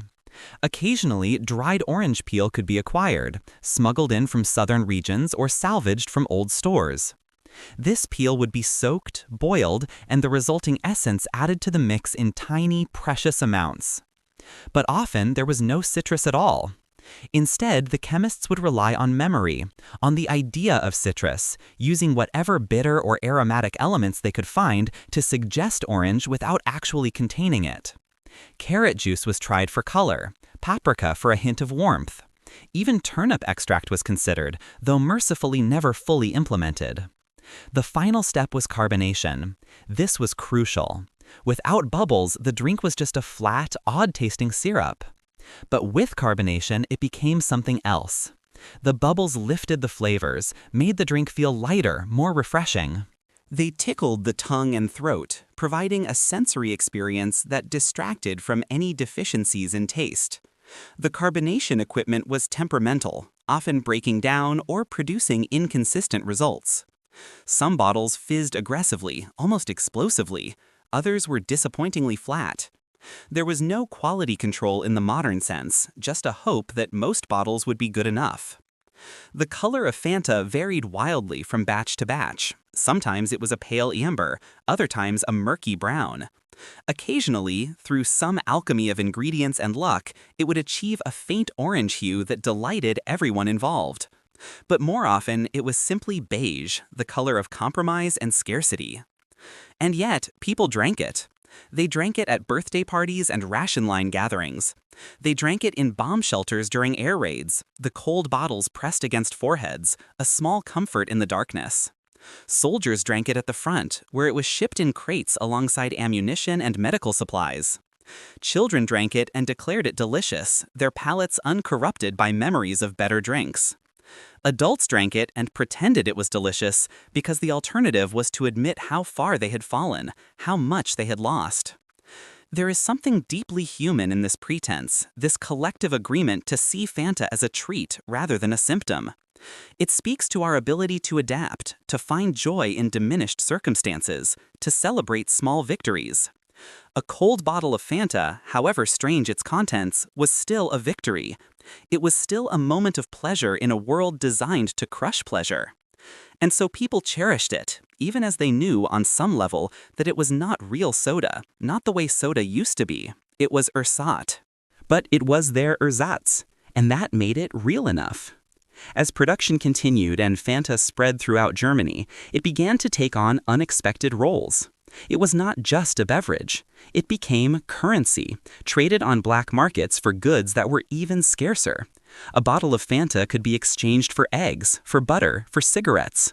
Entire underground economies formed around it, with traders specializing in soda, negotiating exchange rates, building networks of supply and demand. This black market activity was technically illegal, and Max Keith and his managers were constantly walking the line between legitimate distribution and underground trade. They could not control where every bottle ended up, and they did not try too hard.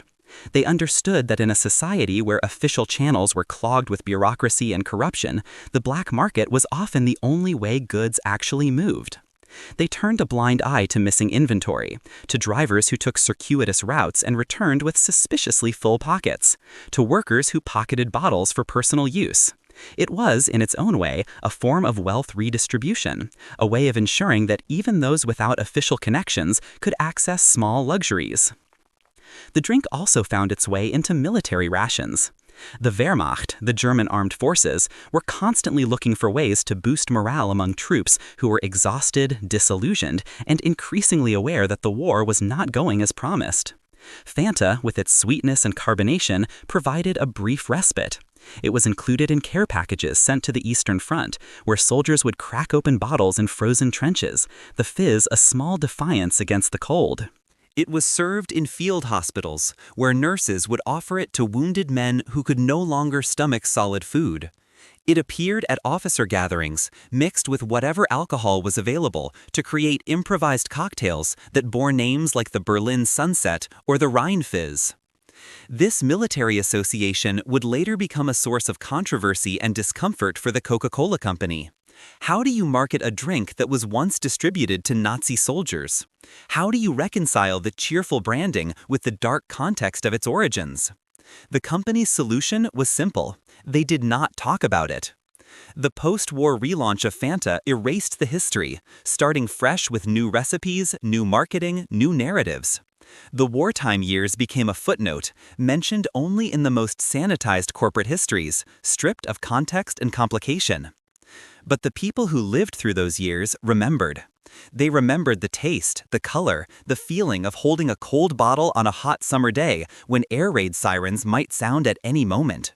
They remembered sharing bottles with neighbors, with friends, with strangers who had become comrades through shared hardship. They remembered that Fanta was not just a product of war, but a product of survival.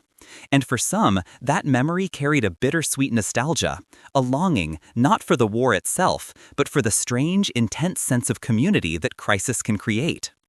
As the war entered its final, desperate phases, the production of Fanta became increasingly surreal. The factory operated under near constant bombardment. The city around it crumbled, buildings reduced to rubble, streets cratered and impassable.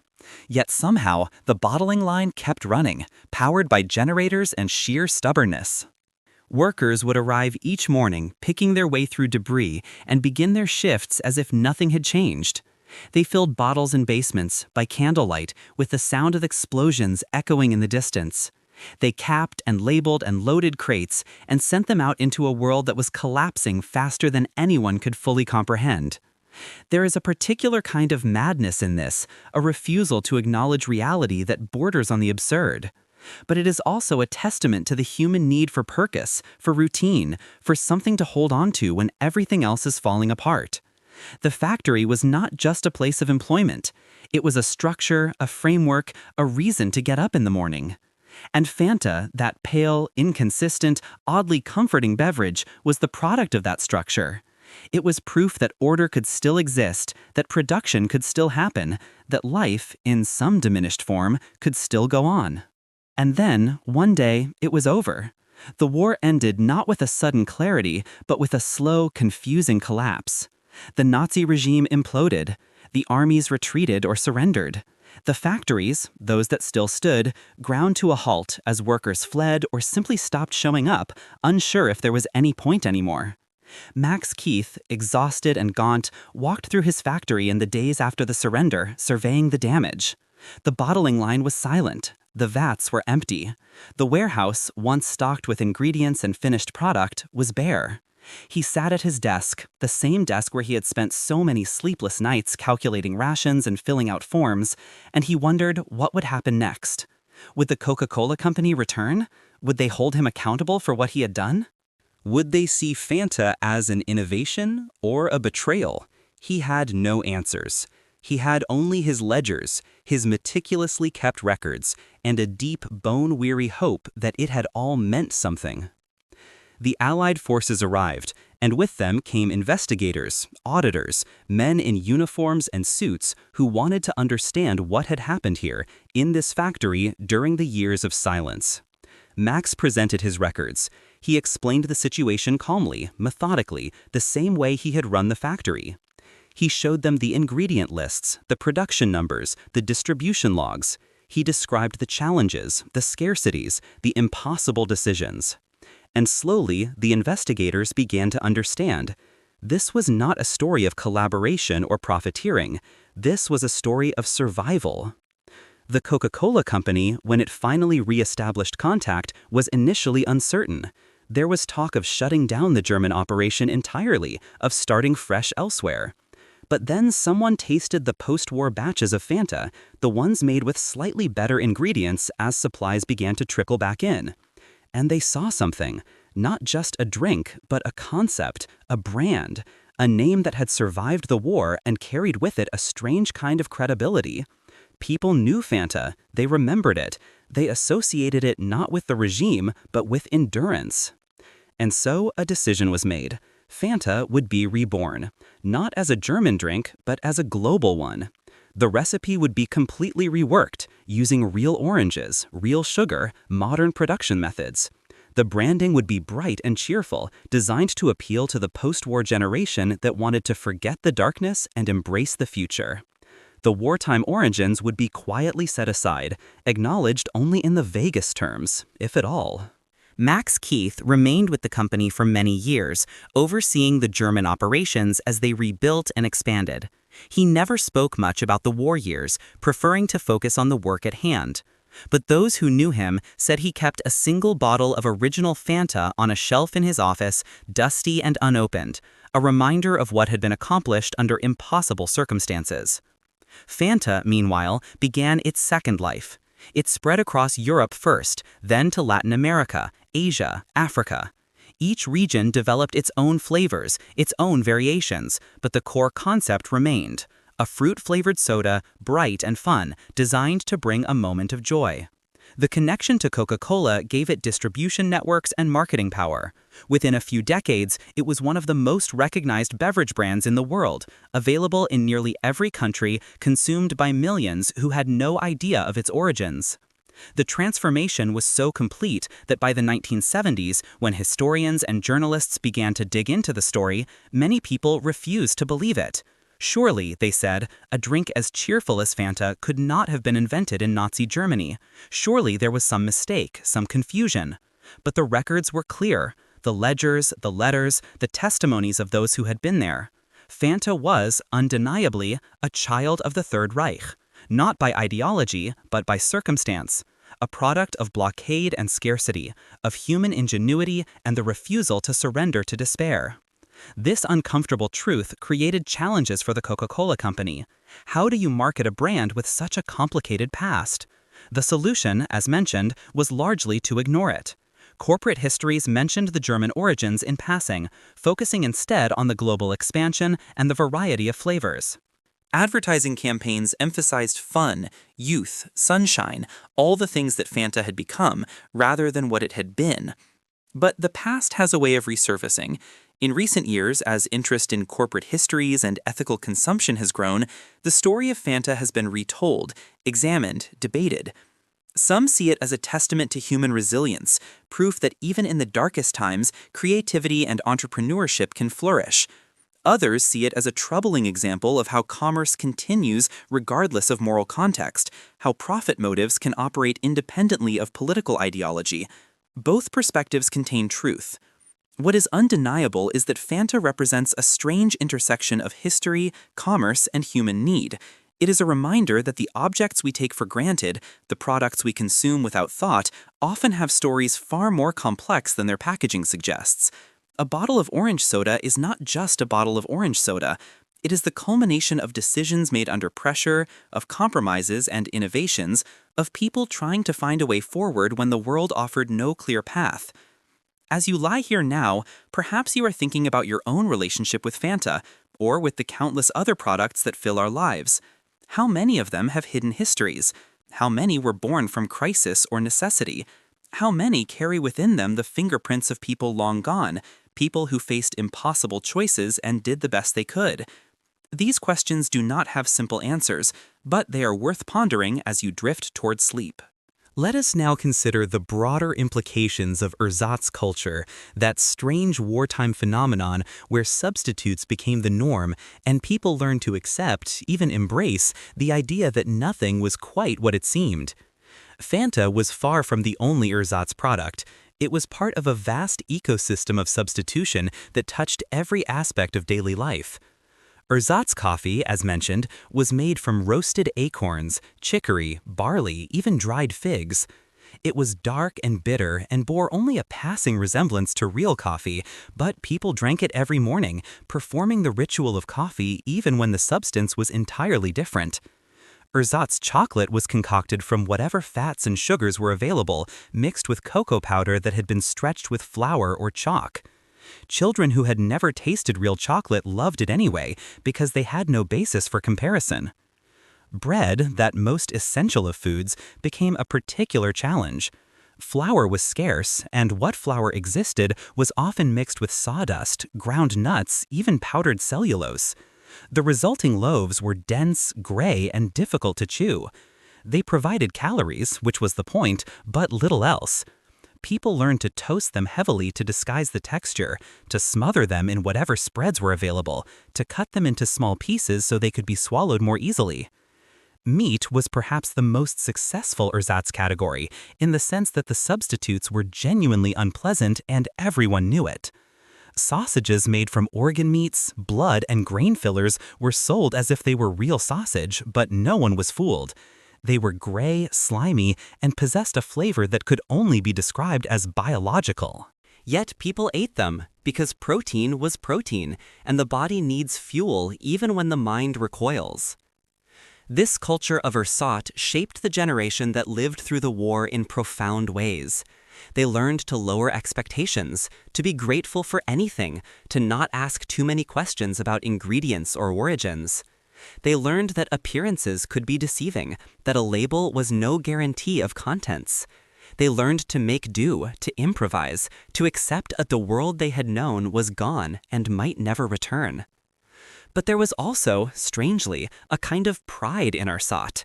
It represented resilience, resourcefulness, the ability to adapt and survive. People shared recipes for ersatz dishes, swapped tips on how to make substitutes taste better, competed to see who could create the most convincing imitation. There was a sense that by mastering ersatz, they were proving their worth, demonstrating that they could not be broken by scarcity or hardship.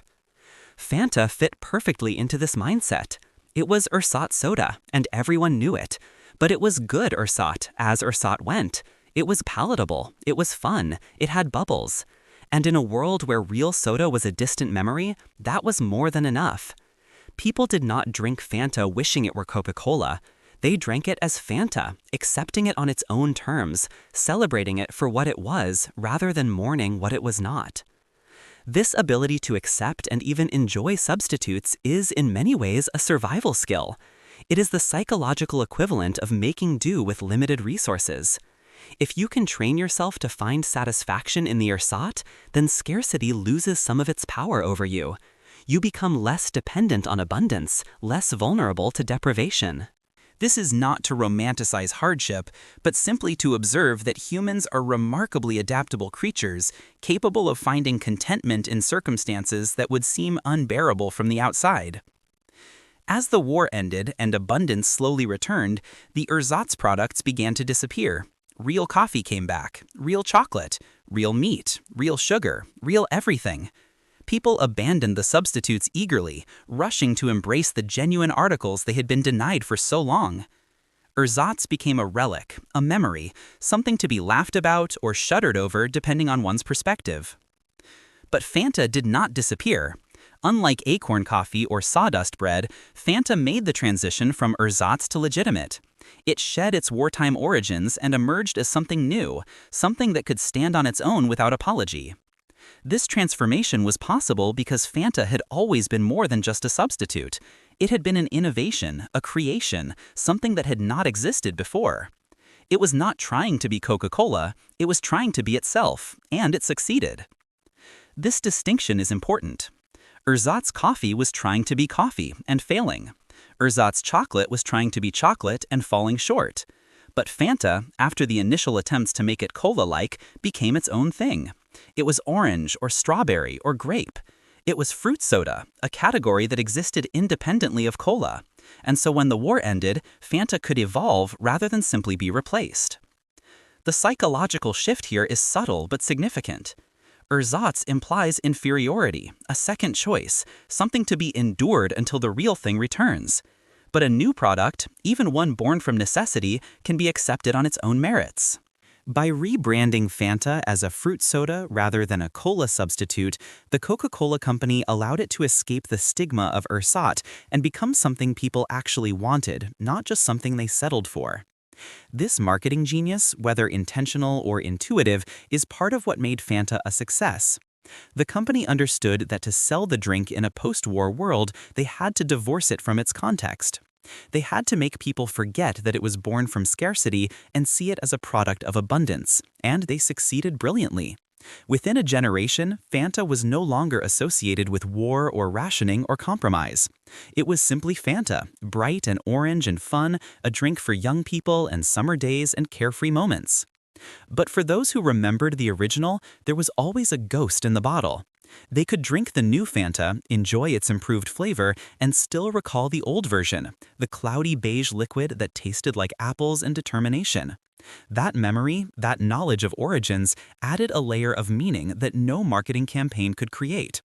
It made Fanta not just a drink, but a symbol of survival, of continuity, of the strange paths history takes. Let us now turn to the international journey of Fanta, the way it's spread across the globe and adapted to new markets, new cultures, new tastes.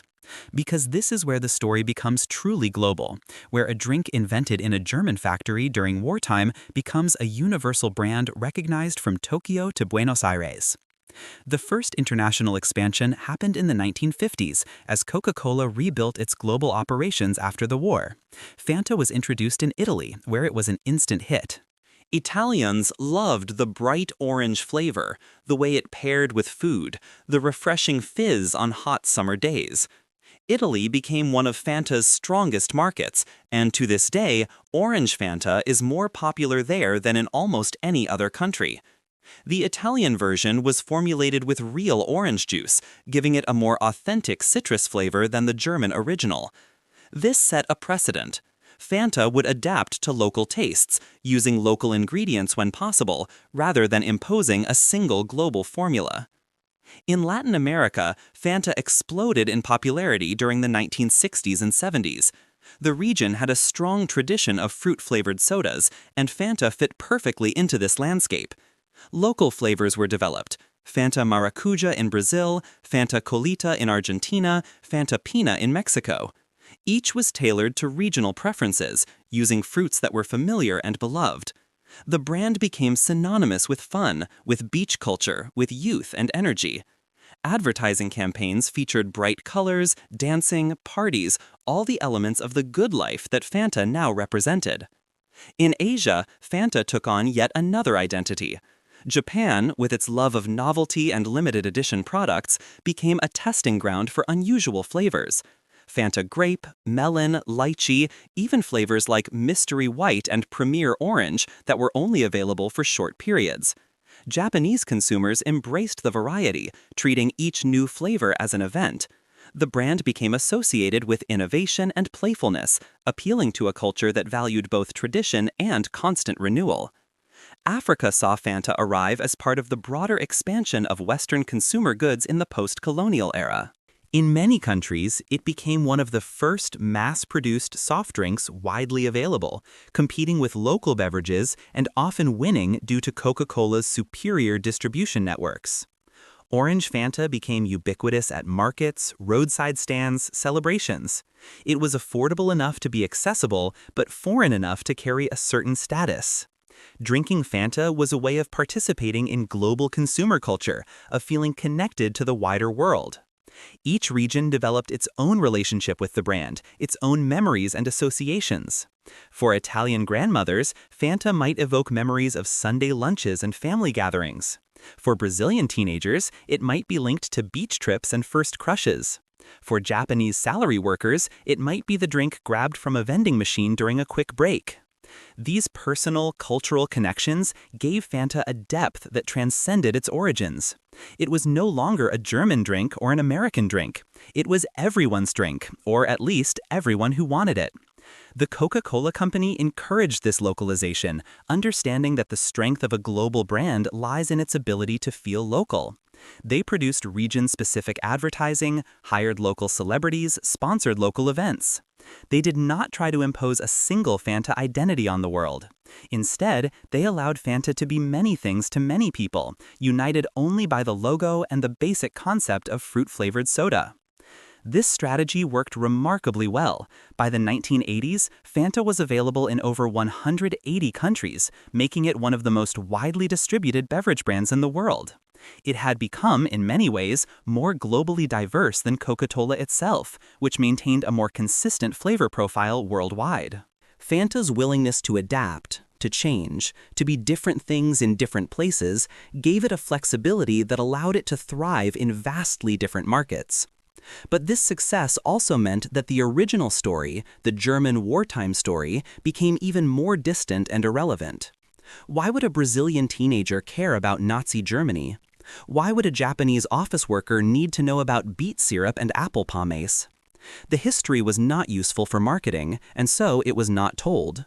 Fanta became a brand without a past, or rather, a brand whose past had been carefully curated to remove anything uncomfortable or complicated. This erasure is understandable from a business perspective, but it raises interesting questions about memory and history. When does a product stop being defined by its origins? When does it become something new? Fanta in 2020 shares nothing with Fanta from 1943 except the name. The ingredients are different, the taste is different, the context is different. Is it still the same drink? Or is it simply a name that has been repurposed, a brand that has evolved so completely that it bears no real connection to its original form? These philosophical questions aside, the global success of Fanta represents a remarkable story of reinvention. A drink born from desperation and scarcity became a symbol of abundance and joy. A product of wartime Germany became beloved in peacetime Brazil, Italy, Japan, South Africa. It crossed borders, languages, cultures, adapting and thriving in each new environment. It proved that even the most unlikely origins need not determine destiny, that transformation is possible, that a brand, like a person, can grow beyond its past. As you continue to drift here, in the soft darkness of your room, perhaps you can appreciate this strange journey, from a bombed factory to a global empire, from cloudy beige liquid to bright orange sunshine, from ersatz substitute to genuine desire. Fanta's story is, in its own odd way, a story of redemption and renewal, a testament to the human capacity to create meaning and value even from the most unpromising materials. Now let us return once more to Max Keith, to the man who made it all possible, and consider what his legacy might be. Max lived until 1976, long enough to see Fanta become a global phenomenon, long enough to witness the transformation of his wartime improvisation into a billion-dollar brand. He retired from Coca-Cola with honors, his contributions recognized and celebrated, at least within the company. But Max rarely spoke publicly about the war years. When journalists asked, he deflected, offering brief factual responses but little detail. He did not write a memoir, he did not give lectures. He seemed content to let the work speak for itself, to let the records show what had been done without adding personal narrative or interpretation. This reticence was characteristic. Max was a man of systems and processes, not stories and speeches. Those who worked with him in the post-war years described him as fair, intelligent, and deeply committed to the business. He was not a visionary in the Steve Jobs mold, not a charismatic leader who inspired through personality. He was a builder, a maintainer, a man who understood that success came from attention to detail and consistent effort. He rebuilt the German Coca-Cola operations methodically, expanding production, improving quality, training new workers. Under his leadership, Germany became one of Coca-Cola's most profitable markets, a testament to his skill and dedication. But there was also, some said, a sadness in Max, a weariness that never quite left him. He had lived through too much, seen too much, made too many compromises. He had kept a factory running under a regime he did not support, had produced a product that was consumed by soldiers and officials of that regime, had navigated a moral maze where every decision carried weight and consequence. He had done what he believed was right, had protected his workers and preserved something valuable, but the cost had been high, and it showed in his eyes, in the way he sometimes seemed to be looking at something far away, something no one else could see. Max Keith's legacy is complicated, as most legacies are. He was not a hero. He did not resist the Nazis in any meaningful way. He complied with their regulations, paid their taxes, even accepted their commendations when offered. But he was also not a collaborator in the sense of actively supporting the regime or benefiting from its crimes. He was, in the end, a man trying to do his job and protect his people in impossible circumstances. And by that measure, he succeeded. The question of how to judge such a person is not easy. We, looking back from a position of safety and hindsight, can see all the ways things might have been different. We can imagine bolder choices, braver stands. But we did not live in that time, did not face those pressures. Max Keith made the choices he made, and they allowed Fanta to exist, allowed his workers to survive, allowed a small piece of normalcy to persist in a world gone mad. That is worth something, even if it is not everything we might wish. In the decades since Max's death, Fanta has continued to grow and evolve. New flavors are introduced regularly, new markets are opened, new advertising campaigns are launched, each more colorful and energetic than the last. The brand has become associated with youth culture, with music festivals and extreme sports, with everything vibrant and alive. It is almost impossible to connect the bright, optimistic product of today with the gray, desperate product of 1943. And perhaps that is as it should be. Perhaps the greatest success is to transcend your origins so completely that they become irrelevant. But the historian in us, the part that values memory and context, resists this erasure. Because the story of Fanta is not just a corporate history, it is a human history. It is a story about what people do when everything is taken away, about how they adapt and survive, about how they find small joys in the midst of suffering. It is a story about the unexpected ways that history unfolds, about how a wartime emergency measure can become a peacetime luxury, about how the most unlikely beginnings can lead to the most surprising endings. And so we remember. We tell the story, even when it is uncomfortable, even when it complicates the simple narrative of progress and success. We honor the people who made Fanta, not because they were perfect, but because they were human. We acknowledge the context, the choices, the costs, and we recognize that every sip of Fanta, whether we know it or not, carries within it this history, this strange carbonated legacy of wartime Germany. As your breathing slows and your mind drifts toward sleep, let this story settle in your consciousness like the bubbles in a freshly opened bottle.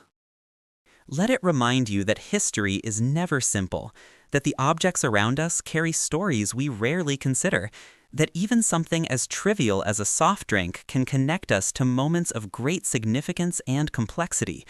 Let it remind you that humans are endlessly creative, endlessly resilient, capable of making something sweet even from the sourest circumstances. Tomorrow, when you see a bottle of Fanta on a store shelf, perhaps you will pause for a moment. Perhaps you will remember this story, this strange journey from wartime desperation to global celebration. Perhaps you will appreciate the drink a little differently, not just as a beverage, but as a testament to survival and reinvention, as a small but significant reminder that even the darkest times can produce something unexpectedly bright. And now, as the story draws to its close, as the final bubbles rise and dissipate, let yourself sink deeper into rest. Let the weight of history lift from your shoulders. Let the questions and complexities fade into the background. You have traveled a long way tonight, through time and space, through factories and boardrooms, through scarcity and abundance. You have met people who faced impossible choices and did their best. You have witnessed the birth of something that continues to exist, continues to bring small moments of pleasure to millions of people around the world. That is enough. That is more than enough. Close your eyes now. Let the darkness be complete. Let your breathing find its natural rhythm. Let sleep come gently, easily, carrying you away from this story and into your own dreams. And may those dreams be sweet and fizzy and bright with unexpected colors, just like the strange, improbable, undeniably fascinating journey of Fanta. Rest well, traveler. The history will still be here when you wake. But for now, let it all go. Let it all dissolve like sugar in water, like bubbles in air, like memories softening into myth. Sleep. Just sleep. And let the world, with all its complexity and contradiction, fade into the gentle silence of night.